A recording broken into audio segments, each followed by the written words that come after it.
டேய் ஓட்டு ஸ்லிப் கொடுத்து விட்டா மட்டும் பத்தாது. ஓட்டு போட்டு வெளியே வரேன் பூரா நம்மளுக்கு போட்டுருக்கானாங்கறத கன்ஃபார்ம் பண்ணிக்கங்க. சரிங்கண்ணே.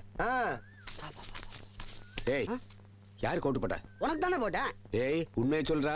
சத்தியமா உனக்கு தானே போட்டேன். சரிப்பா. டேய் அப்படியே பின்னால வா. யாருக்கு ஓட்டு போட்ட? உனக்கு தானே போட்டேன். உண்மையை சொல்லு. சத்தியமா உனக்கு தானே போட்டேன். அந்த ஆள்கிட்ட என்ன சொன்ன? அவனுக்கு போட்டேன்னு சொன்னேன். ஏன்ட்ட என்ன சொன்ன? உனக்கு போட்டேன்னு சொன்னேன். இதுல எதுல உண்மை? ரெண்டும் உண்மைதானே. என்னடா சொல்ற? அண்ணே அவர்கிட்ட வாங்கின காசுக்கு ஏணி சின்னத்துல ஒரு குத்து, உங்ககிட்ட வாங்கின காசுக்கு தென்னை மரம் சின்னத்துல ஒரு குத்து. ஆக மொத்தம் 2 குத்து. 2 குத்துனே. மூணாவது குத்து நான் குத்தவா? குத்துனே உன் கையை தரோளமா குத்துனே. எல்லா கட்சிக்காரும் காசு வாங்குறது, எல்லா கட்சியும் போறது. பகை இல்லாம போறீங்க. ஓடா ஒரு யோக்கிய நார பையில வளைச்சு வளைச்சு குத்திருக்கானயா. டேய் டேய் டேய் டேய் வாங்க. ஆமா நீ யாருக்கு ஓட்டு போட்ட? உன் சின்ன தென்னை மரத்துக்கு தானே போட்டிருக்கேன். உண்மையை சொல்றா. என் ஆத்தா சத்தியமா தென்னை மரத்துக்கு தானே போட்டேன். வேணாண்டா.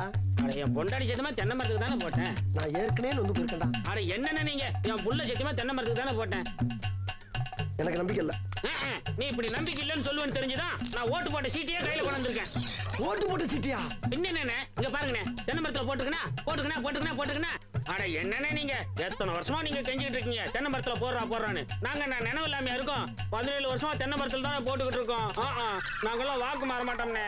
17 வருஷமாவா? அப்ப 17 வருஷமா கொண்டு போயிட்டா இருக்கியாடா நீ?